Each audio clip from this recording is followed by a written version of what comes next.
Después de trabajar 14 horas para mantener a mi hijo y a mi nuera, llegué a casa y encontré mis maletas en la calle con una nota.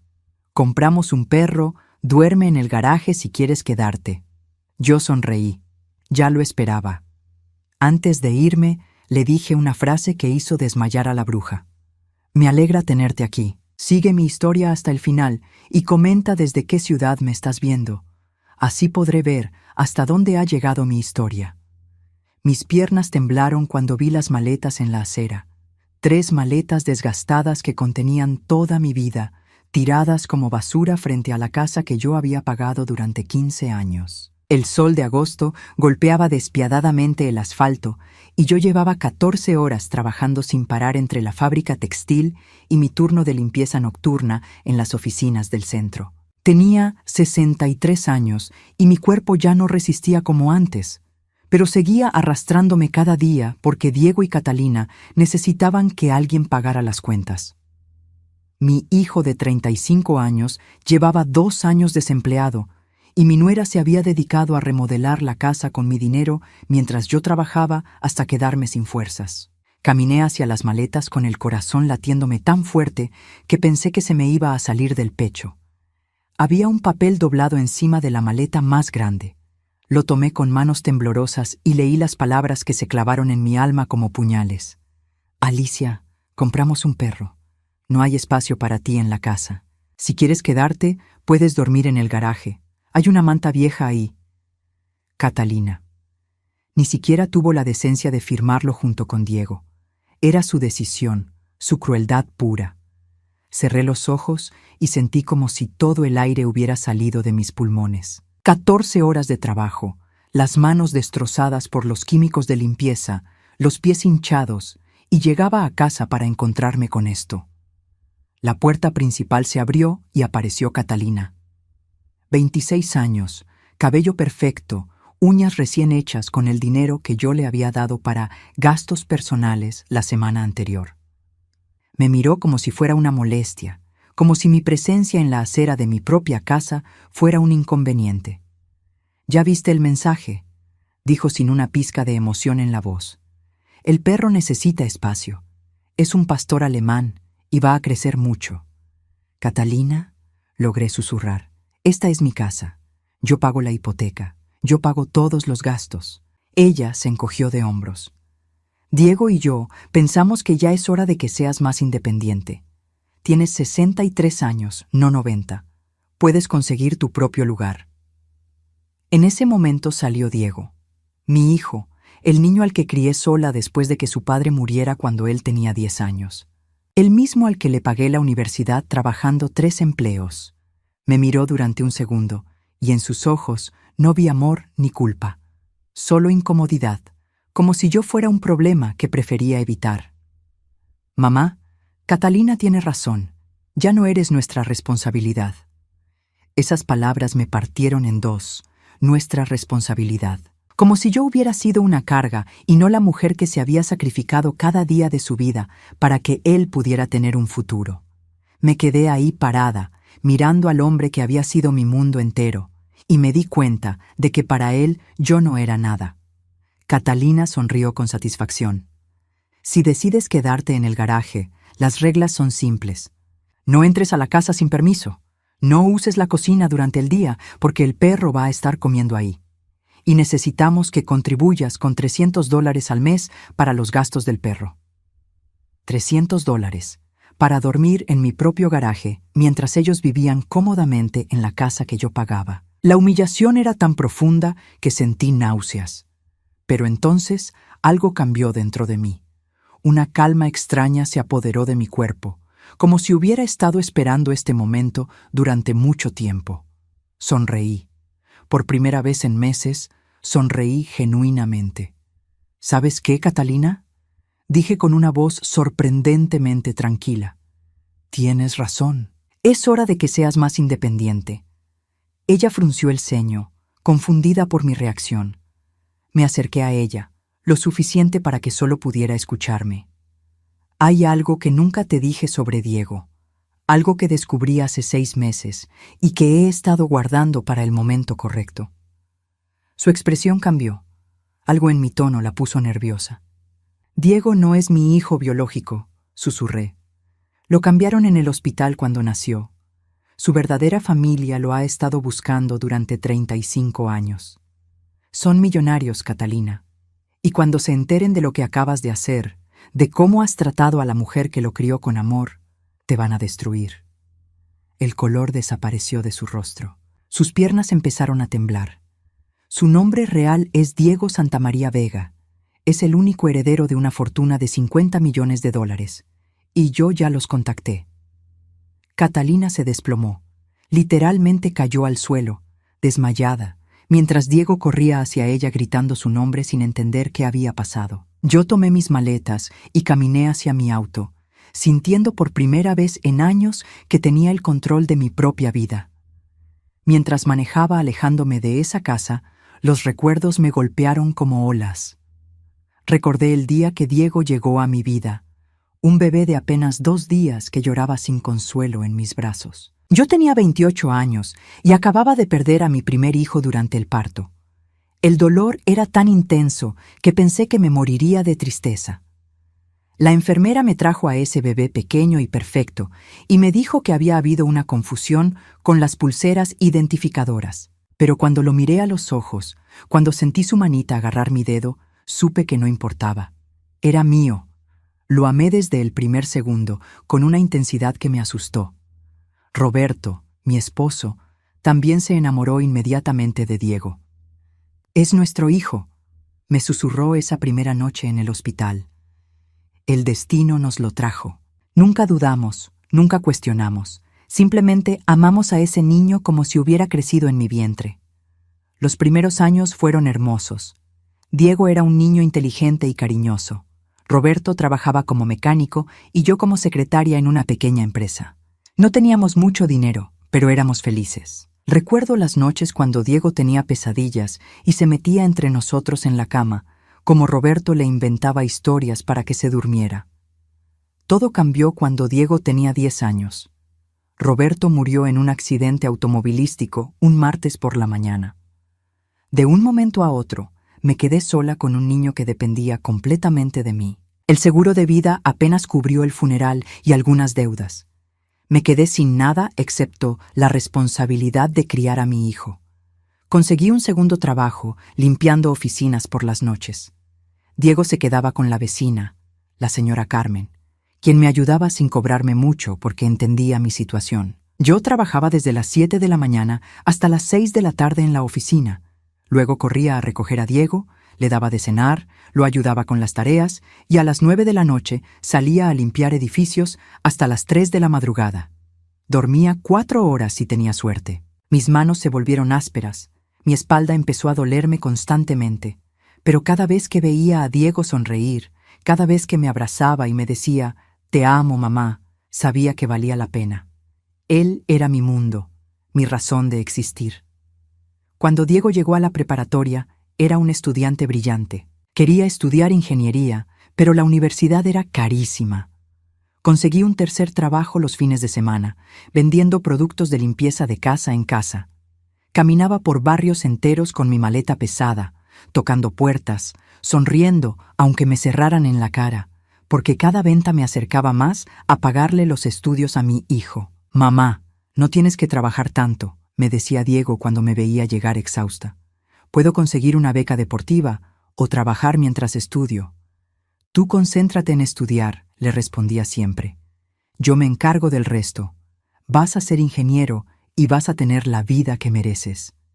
Durante 4 años mantuve esos 3 trabajos. Vendí mi auto y usaba el transporte público.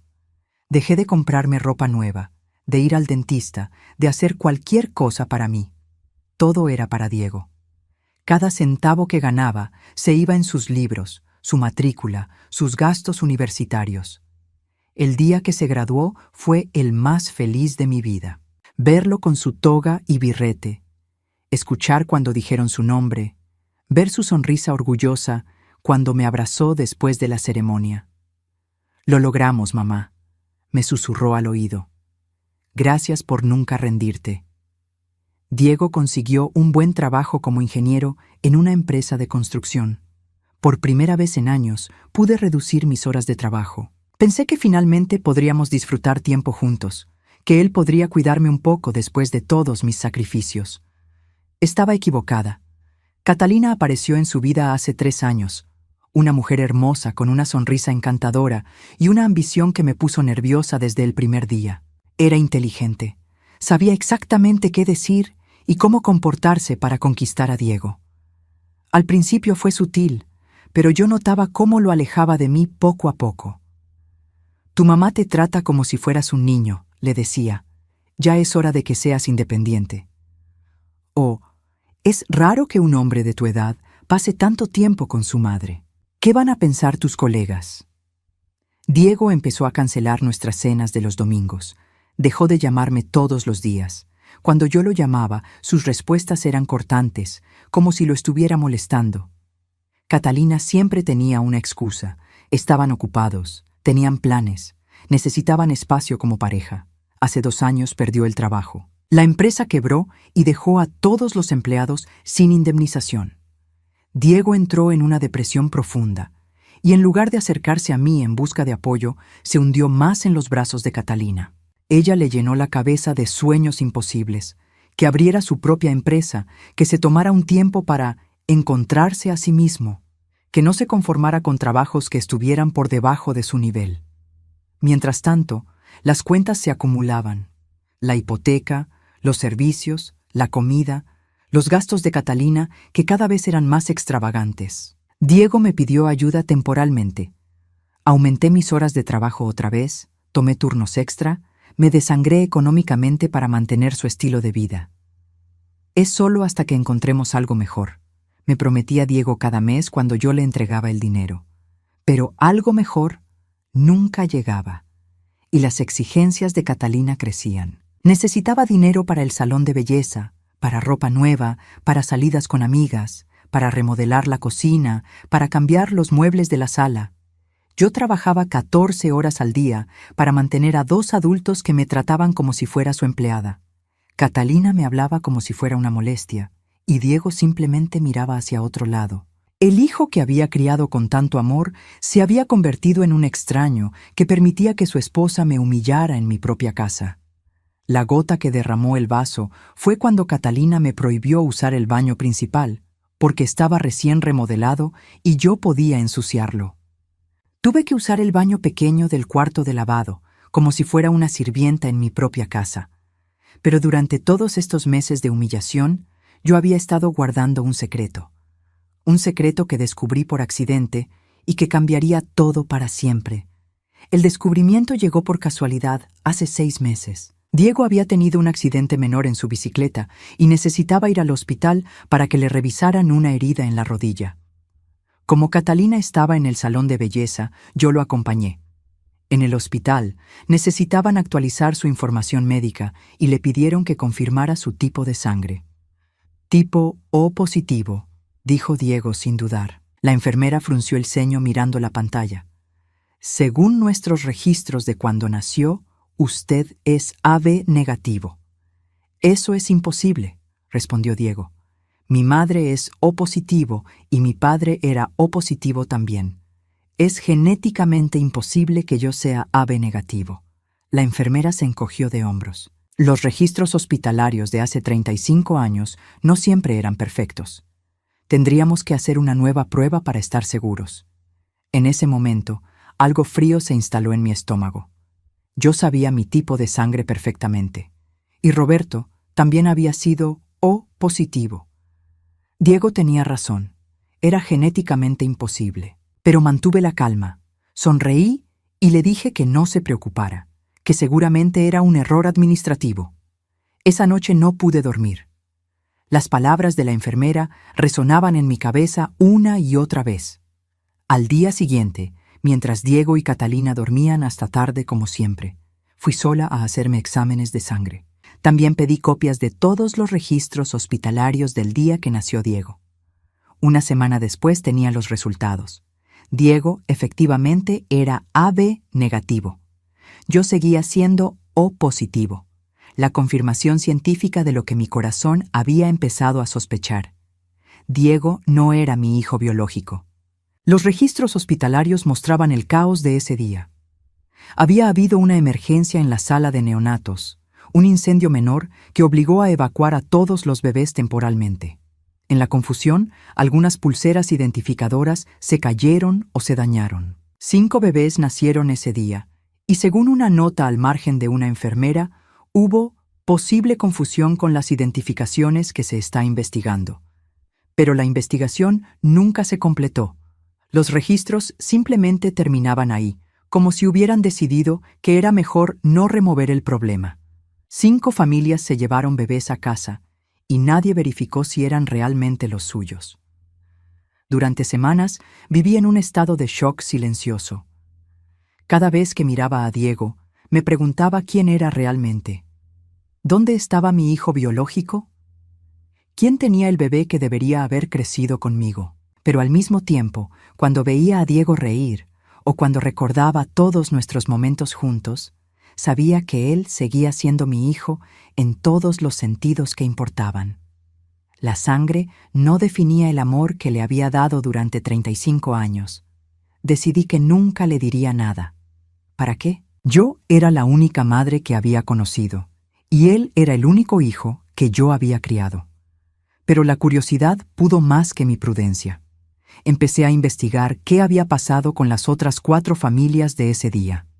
Contratar a un investigador privado me costó $1,200 que saqué de mis ahorros para emergencias. Le di toda la información que tenía, la fecha, el hospital, los nombres de las otras familias que aparecían en los registros. Le pedí que fuera discreto, que solo me dijera si había encontrado algo importante. Lo que descubrió cambió todo. Una de las familias de ese día había estado buscando a su hijo perdido durante décadas. Los Santamaría Vega, una familia adinerada que había perdido a su único hijo varón esa noche caótica. Habían contratado investigadores privados, habían puesto anuncios en periódicos, habían ofrecido recompensas. Nunca se habían rendido. El patriarca, don Carlos Santamaría, tenía 82 años y estaba muriendo de cáncer. Su último deseo era encontrar a su hijo perdido antes de morir. La familia tenía un imperio de bienes raíces valuado en más de $50 millones, y según las leyes de herencia, todo le correspondería al hijo perdido. El investigador me mostró fotografías de la familia. Cuando vi la foto de don Carlos cuando era joven, se me cortó la respiración. Era como ver a Diego en 30 años. Los mismos ojos, la misma estructura facial, la misma sonrisa ligeramente torcida hacia la izquierda. Estoy 90% seguro de que su hijo adoptivo es Diego Santamaría, me dijo el investigador, pero necesitaríamos una prueba de ADN para confirmarlo. Salí de esa oficina temblando. En mis manos tenía la información que podría cambiar la vida de Diego para siempre. Él podría conocer a su familia biológica, podría heredar una fortuna que lo convertiría en uno de los hombres más ricos del estado, pero también significaba que ya no sería solo mío. Durante semanas debatí qué hacer. Había noches en que decidía contarle todo, y mañanas en que me convencía de que era mejor mantener el secreto. Pero conforme pasaban los días y veía cómo Catalina me trataba cada vez peor, cómo Diego permitía esas humillaciones, una idea empezó a tomar forma en mi mente. Esta información era poder. Un poder que podía usar para protegerme si las cosas empeoraban. Guardé todos los documentos en una caja de seguridad en el banco. Le dije al investigador que esperara, que tal vez en el futuro necesitaría sus servicios otra vez. Y seguí trabajando 14 horas al día, aguantando las humillaciones de Catalina, viendo cómo el hijo que había criado me trataba como si fuera invisible. Pero ahora tenía algo que ellos no sabían. Un as bajo la manga que podía cambiar todo en el momento que decidiera usarlo. El momento llegó cuando encontré mis maletas en la acera, cuando Catalina me dijo que durmiera en el garaje, cuando Diego me miró como si yo fuera un problema que prefería evitar. En ese instante, supe que había llegado la hora de revelar la verdad. No lo hice por venganza, aunque admito que la humillación me dolía profundamente. Lo hice porque finalmente entendí que había pasado 35 años sacrificándome por alguien que nunca lo valoraría. Diego tenía una familia que lo estaba esperando, una familia que lo amaría y lo apreciaría. Y yo tenía derecho a encontrar mi propia paz después de toda una vida de dar y dar sin recibir nada a cambio.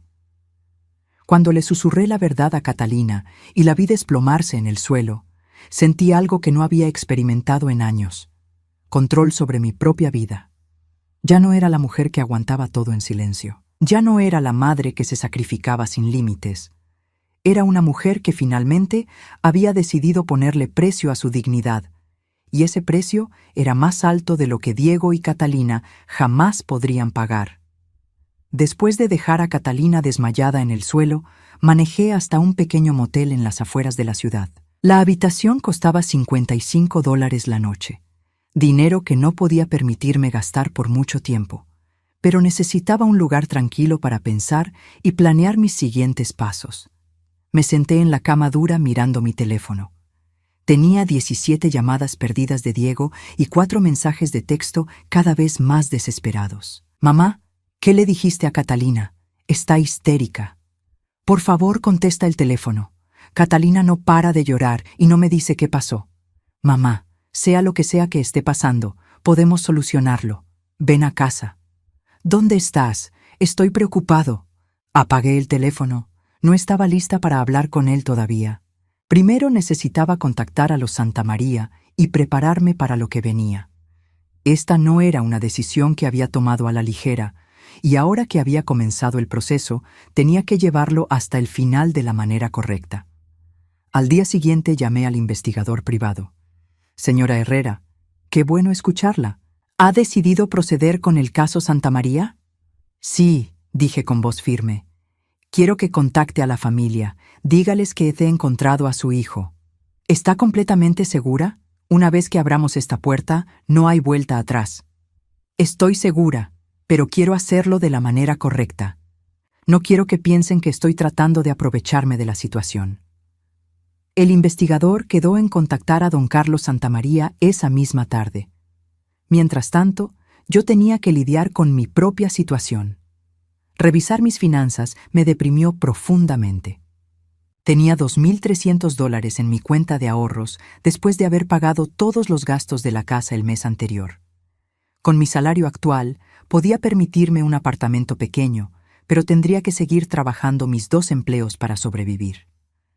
A los 63 años, estaba empezando de cero otra vez. Esa tarde, mientras buscaba apartamentos baratos en el periódico, sonó mi teléfono. Era un número que no reconocía. «Señora Herrera, soy Carlos Santamaría, hijo». Mi corazón se aceleró. Era la voz de un hombre mayor, pero fuerte, con un ligero acento que indicaba educación y clase social alta. «Mi padre quiere conocerla lo antes posible. ¿Podríamos reunirnos mañana?» «Por supuesto», respondí, sorprendida por la rapidez de su respuesta. «¿Le parece bien el Hotel Marriott del centro? Digamos a las 2 de la tarde en el restaurante del lobby». Acepté, aunque sabía que ese hotel era carísimo y yo no tenía la ropa adecuada para un lugar así. Pero era importante que esta primera reunión fuera perfecta. Esa noche dormí poco, pero no por nervios, sino por alivio. Durante meses había cargado sola con el peso de este secreto, sintiendo la culpa de mantener separadas a 2 familias que se pertenecían. Finalmente estaba haciendo lo correcto. Mientras tanto, mi teléfono no paraba de sonar. Diego llamaba cada hora, pero yo seguía sin contestar. También había mensajes de Catalina, cosa que me sorprendió porque ella nunca me había llamado directamente. «Alicia, por favor, necesito hablar contigo. Es importante». «No sé qué quisiste decir ayer, pero estoy muy confundida. Por favor, llámame». «Alicia, Diego está muy preocupado. Al menos dile dónde estás». Podía escuchar la desesperación en su voz, muy diferente al tono arrogante y despectivo de siempre. Algo le había pasado después de que se desmayó, algo que la tenía aterrorizada. La mañana siguiente compré un vestido sencillo, pero presentable en una tienda de descuentos. Entonces, $120 que no tenía, pero necesitaba verme respetable para esta reunión. También fui a la peluquería más barata que encontré y me arreglé el cabello por primera vez en meses. Llegué al Marriott 15 minutos antes de la hora acordada. El lugar era exactamente lo que había imaginado. Elegante, caro, lleno de gente que claramente pertenecía a un nivel social muy diferente al mío. Me senté en una mesa del restaurante y ordené solo un café, tratando de calmar mis nervios. A las 2 en punto, exactas, vi entrar a un hombre mayor apoyado en un bastón, acompañado por otro hombre de unos 50 años. El parecido con Diego era innegable. El hombre mayor tenía el mismo color de ojos, la misma forma de la nariz. El más joven tenía la misma estatura y complexión que mi hijo. Se acercaron a mi mesa, y cuando el hombre mayor me miró, sus ojos se llenaron de lágrimas. «Usted es la mujer que crió a nuestro Diego», dijo con voz quebrada. No pude evitar emocionarme también. «Y ustedes son su verdadera familia». Don Carlos se sentó con dificultad, claramente debilitado por la enfermedad, pero sus ojos brillaban con una esperanza que no había visto en mucho tiempo. «Cuénteme de él», me pidió. «Cuénteme de mi hijo». Durante la siguiente hora les conté todo. Sus primeros pasos, sus palabras favoritas cuando era niño, cómo le encantaba construir cosas con bloques, cómo se graduó de ingeniero con honores. Les mostré fotografías que llevaba en mi cartera, fotos de cada etapa de su vida. Don Carlos lloraba abiertamente. Su hijo, Carlos Jr., también tenía los ojos húmedos. «Hizo usted un trabajo maravilloso criándolo», me dijo don Carlos. «Le dimos por perdido hace tantos años, pero nunca dejé de pensar en él, de preguntarme cómo sería, si estaría bien, si sería feliz. Era un niño muy feliz», le aseguré. «Y un buen hombre, aunque últimamente». «¿Qué pasa?», preguntó Carlos Jr. Les expliqué la situación de los últimos años, el desempleo de Diego, su matrimonio con Catalina, cómo había cambiado, cómo me trataba ahora. No quería pintarlo como un villano, pero necesitaban entender por qué había tomado la decisión de contactarlos justo ahora. «Entiendo», dijo don Carlos. «A veces las personas se pierden en el camino, especialmente cuando están con las influencias equivocadas. Pero usted lo crió bien durante 30 años.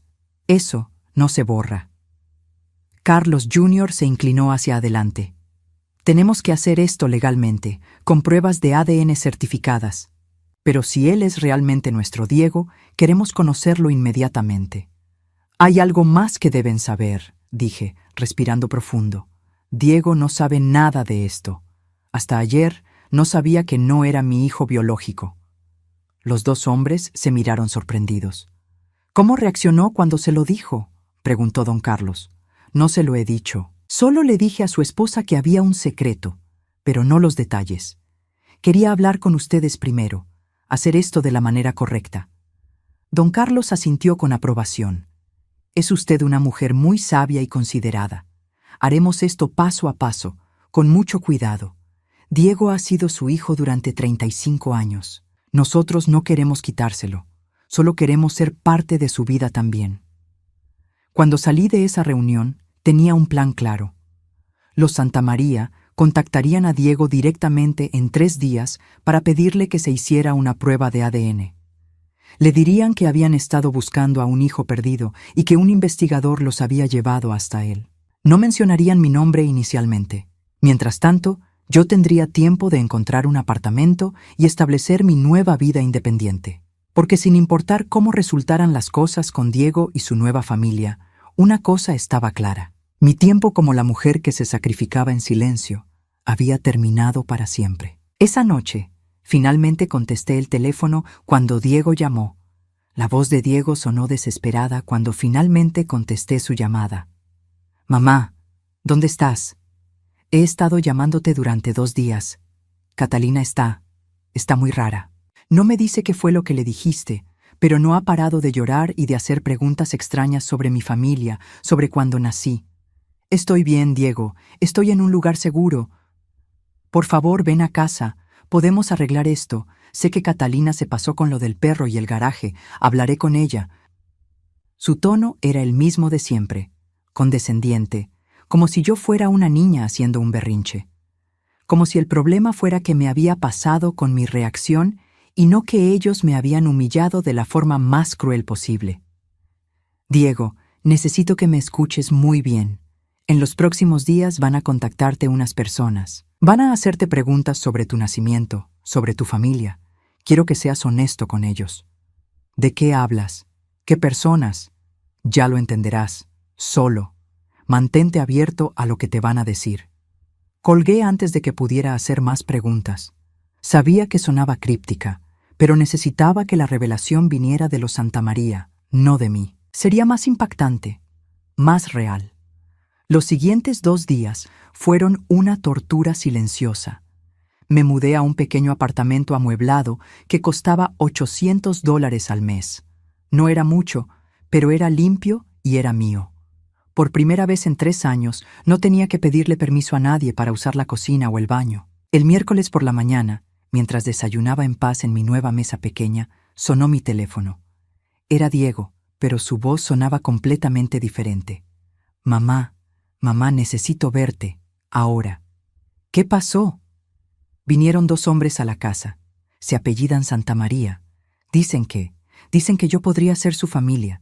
Quieren que me haga una prueba de ADN. Su voz temblaba. Mamá, ¿tú sabías algo de esto? ¿Dónde estás ahora?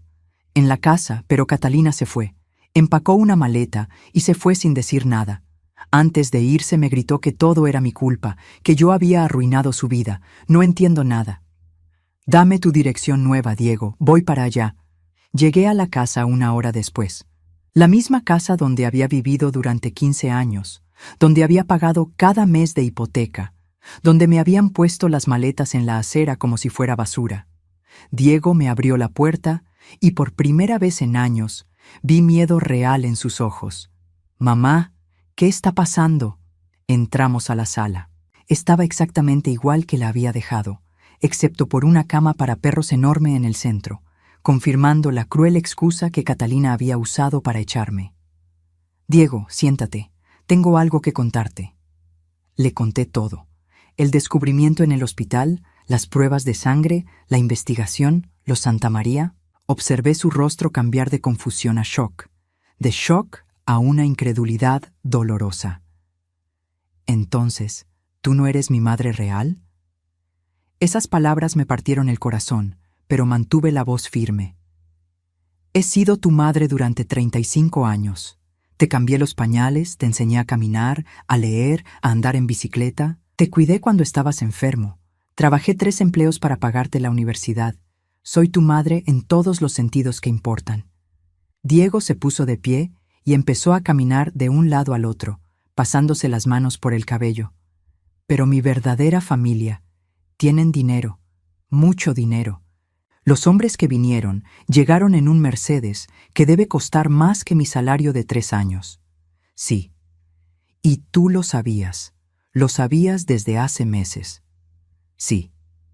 Se detuvo frente a mí y por primera vez en años realmente me miró. No como si fuera una molestia o una obligación, sino como si me viera realmente. ¿Por qué no me lo dijiste antes? Porque eras mi hijo y no quería perderte. Pero después de cómo me han tratado tú y Catalina, después de encontrar mis maletas en la acera como si fuera basura, me di cuenta de que ya te había perdido de todas maneras. Diego se sentó pesadamente en el sofá, con la cabeza entre las manos. Dios mío, Catalina. Por eso se puso tan rara cuando le dijiste. Por eso me ha estado haciendo preguntas sobre dinero, sobre herencias, sobre si mi familia tenía propiedades. ¿Te ha estado preguntando sobre dinero? Desde ayer no para. Quería saber si tú tenías ahorros escondidos, si había alguna herencia de tu familia que yo no supiera. Incluso revisó tus cosas cuando vivías aquí. Pensé que solo estaba siendo curiosa, pero ahora entiendo. Estaba buscando dinero. La realidad de quién era realmente Catalina estaba empezando a quedar clara para él. Diego, los Santamaría me dijeron algo más. El padre, don Carlos, se está muriendo de cáncer. Su último deseo es conocer a su hijo perdido antes de morir. Diego levantó la cabeza y vi lágrimas en sus ojos. ¿Está muriendo? Sí. Tienen poco tiempo. ¿Y si la prueba de ADN confirma que soy su hijo? Entonces serás el heredero de una fortuna de más de $50 millones. El silencio que siguió fue ensordecedor. Diego me miró fijamente y pude ver su mente procesando todo. Los años de desempleo, las humillaciones que yo había aguantado para mantenerlos, la forma en que Catalina me había tratado, y ahora la posibilidad de una riqueza que nunca había soñado. «Mamá», dijo finalmente, su voz quebrada. «¿Puedes perdonarme?» Antes de que pudiera responder, la puerta principal se abrió de golpe. Catalina entró como un huracán, con el cabello despeinado y los ojos rojos de llorar. Llevaba la misma ropa del día anterior y se veía desquiciada. «Diego, ¿ya hablaste con ella? ¿Te dijo la verdad? Catalina, ¿dónde estabas?»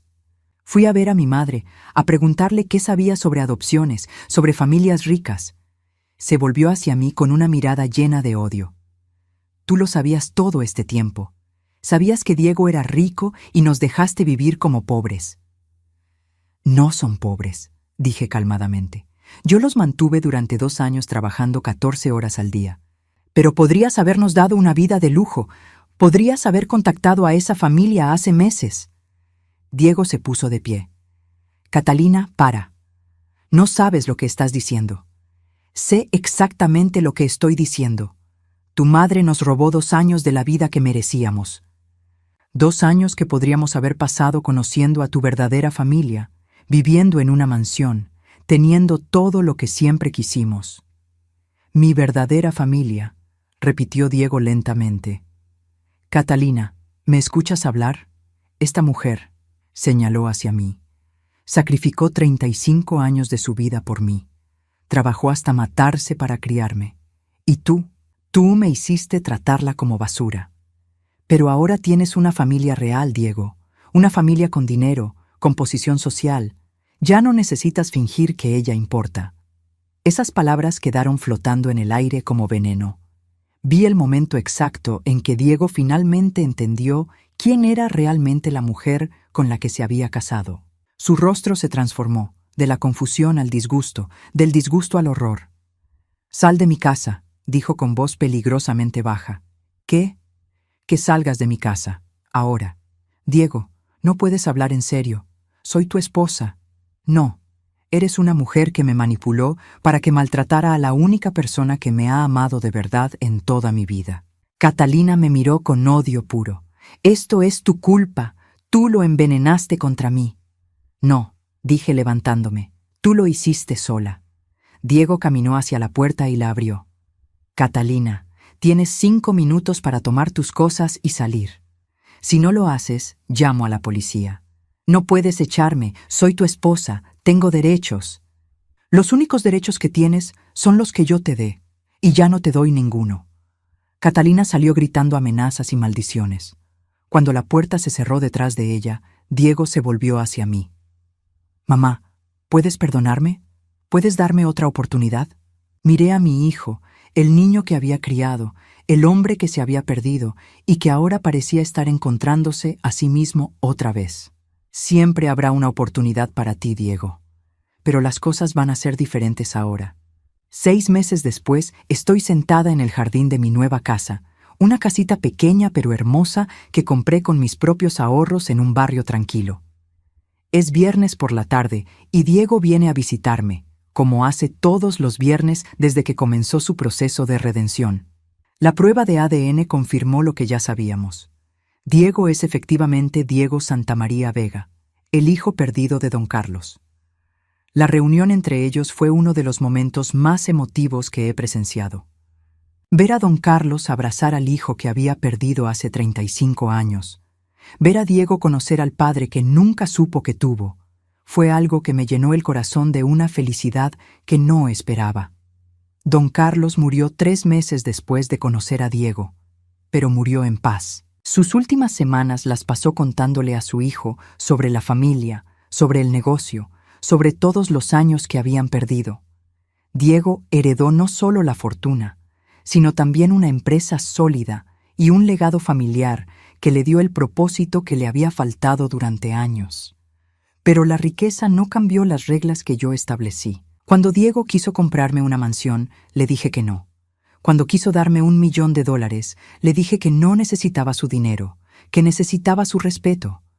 Cuando quiso que fuera a vivir con él a la casa familiar de los Santamaría, le dije que ya había criado a mi hijo y que ahora era tiempo de vivir para mí. Pero mamá me había dicho esa primera vez: «Ahora puedo darte todo lo que siempre mereciste». Puedes dejar de trabajar, puedes viajar, puedes tener cualquier cosa que quieras. Lo que siempre quise, le respondí, era tener un hijo que me respetara y me valorara. El dinero no puede comprar eso. Eso tienes que ganártelo. Y se lo está ganando, poco a poco. Dejó de trabajar en empleos que odiaba y ahora administra las propiedades familiares con una pasión que nunca le había visto antes. Se divorció de Catalina, quien desapareció de nuestras vidas tan rápidamente como había aparecido. Según me contó Diego, intentó demandar por una parte de la herencia, pero los abogados de la familia Santamaría se encargaron de eso muy eficientemente. Ahora Diego viene a visitarme cada viernes por la tarde. No llega esperando que le tenga la comida lista o que lave su ropa. Llega con flores del jardín de su nueva casa, con historias sobre su trabajo, con preguntas sobre mi semana. Me pregunta cómo estoy, qué he estado haciendo, si necesito algo. La diferencia es que ahora, cuando pregunta si necesito algo, es porque genuinamente le importa mi bienestar, no porque se siente obligado. Reduje mis horas de trabajo a un turno normal de 8 horas. Por primera vez en décadas, tengo tiempo para mí. Tomé clases de pintura, algo que siempre quise hacer pero nunca pude permitirme. Tengo un pequeño jardín donde cultivo tomates y flores. Leo libros por placer, no solo para escapar del cansancio. Diego me ha contado sobre su nueva familia. Carlos Jr., su hermano mayor, lo recibió con los brazos abiertos. Tienen primos, tíos, una red completa de familia que lo adora y lo acepta. Pero siempre me dice, tú sigues siendo mi mamá. Ellos son mi familia de sangre, pero tú eres mi familia del corazón. Esas palabras valen más que cualquier herencia. Hace un mes, Diego conoció a una mujer nueva. Se llama Patricia, es médica, tiene 32 años y 2 hijas de un matrimonio anterior.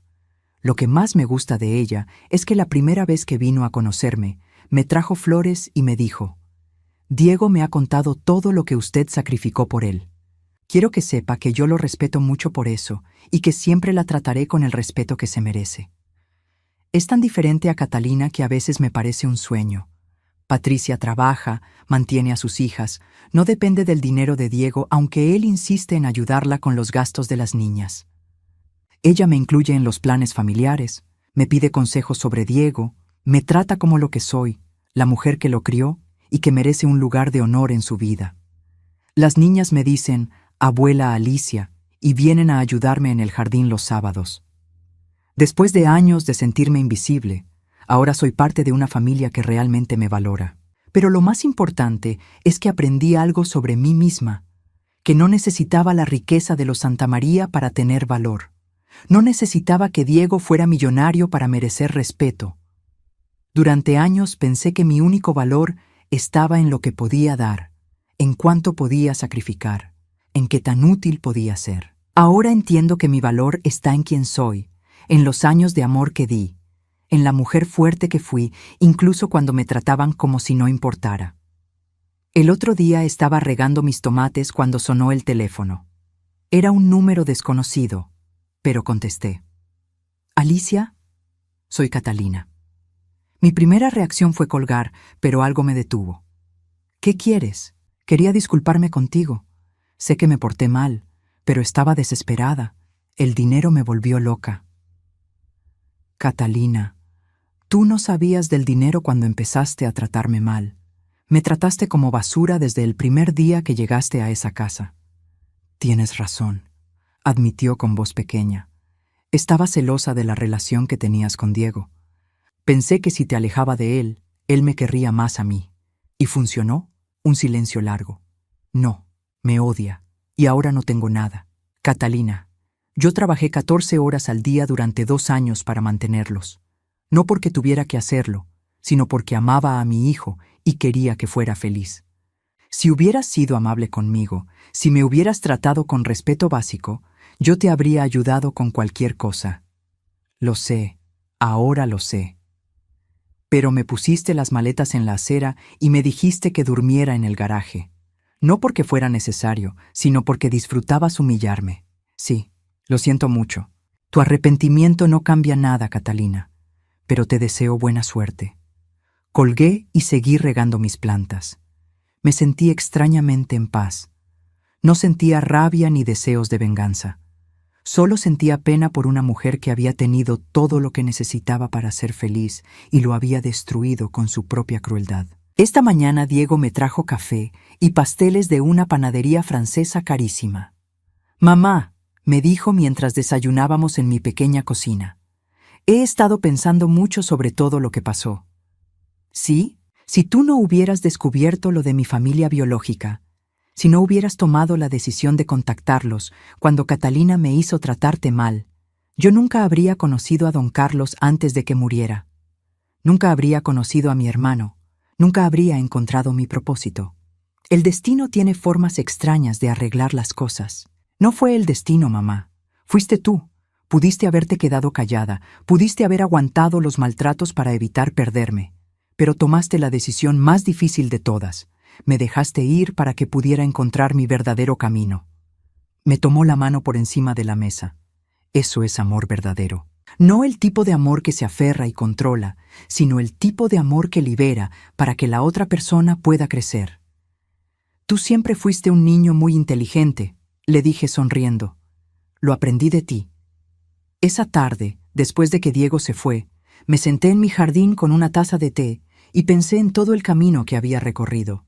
Había comenzado como una madre soltera luchando por criar a un hijo. Había pasado por años de sacrificios y humillaciones, y había terminado como una mujer independiente que había aprendido a valorarse a sí misma. No tengo millones de dólares como Diego, pero tengo algo igual de valioso. Tengo paz, tengo dignidad, tengo una vida que es completamente mía, con personas que me respetan y me valoran por quien soy, no por lo que puedo hacer por ellos. Y tengo a mi hijo de vuelta, no como el hombre débil y manipulable que había sido con Catalina, sino como el hombre bueno y fuerte que yo sabía que podía ser. A veces las mejores venganzas no son las que destruyen a otros, sino las que te permiten construir algo mejor para ti mismo.